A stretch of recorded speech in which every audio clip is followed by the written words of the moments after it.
প্রথমে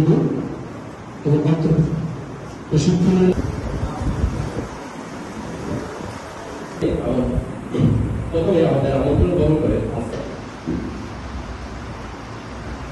বিশেষভাবে প্রশিক্ষণ দেওয়া হয়েছে। বিশেষ করে গ্রহণ করতে হয় এবং প্রয়োজনে কিভাবে দ্রুত মেডিকেল ফ্যাসিলিটিতে শিশু ও গর্ভবতী মায়েদের জরুরি শুধুমাত্র একটি ট্রেনিং বা সার্টিফিকেট অর্জনের বিষয় নয়।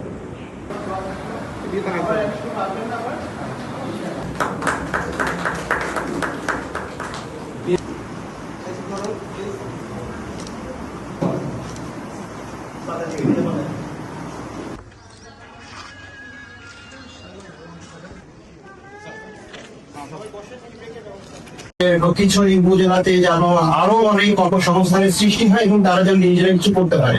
তো আপনাদের কাছে আমাদের দাবি, আপনারা সবাই আমাদেরকে সহযোগিতা করবেন এবং আপনারা অন্তর থেকে এই প্রশিক্ষণটা নেবেন।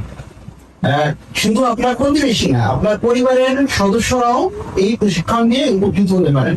মনে করেন আপনার রাতের বেলা একটার সময় আপনার আম্মা খারাপ ফিল করছে, একটু জ্বর ভাত হচ্ছে বা আনকমফোর্টেবল ফিল করছে, আপনি প্রেশার মেশিনটা নিয়ে তার প্রেশারটা একটু ভেবে দেখলেন যে প্রেশারটা একটু বেশি আছে, তো প্রেশারের ওষুধটা সাথে সাথে খাইয়ে দিলেন।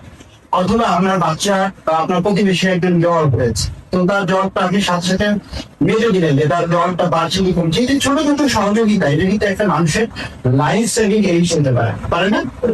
তো আমি আপনাদের কাছে রিকোয়েস্ট করবো, আপনারা যেটা চর্চা করেছেন এটা ধরে রাখবেন, নোটবুকে নোট করে রাখবেন, প্রতিবেশীকে সহযোগিতা করবেন, পরিবারকে সহযোগিতা করবেন।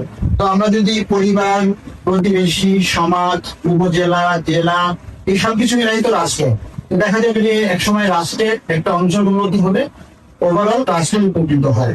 তো আমরা এখানে বিভিন্ন উন্নয়নমূলক কার্যক্রম গ্রহণ করছি, তো আপনাদের সহযোগিতা দরকার। আমাদের ইহরণ সাহেব অলরেডি আমাদেরকে সহযোগিতা করছেন, আইন শৃঙ্খলার জন্য সাইফুল সাহেব পুলিশ আছে, প্রশাসন সহযোগিতা করছে, আপনারা এখানে যারা আমাদের সামনে বসে আছেন সবাই সহযোগিতা করছে। তো আমি আশা রাখবো এলাকার শান্তি শৃঙ্খলা উন্নয়নে আপনারা সবাই যেভাবে সহযোগিতা করছেন সহযোগিতা করবেন।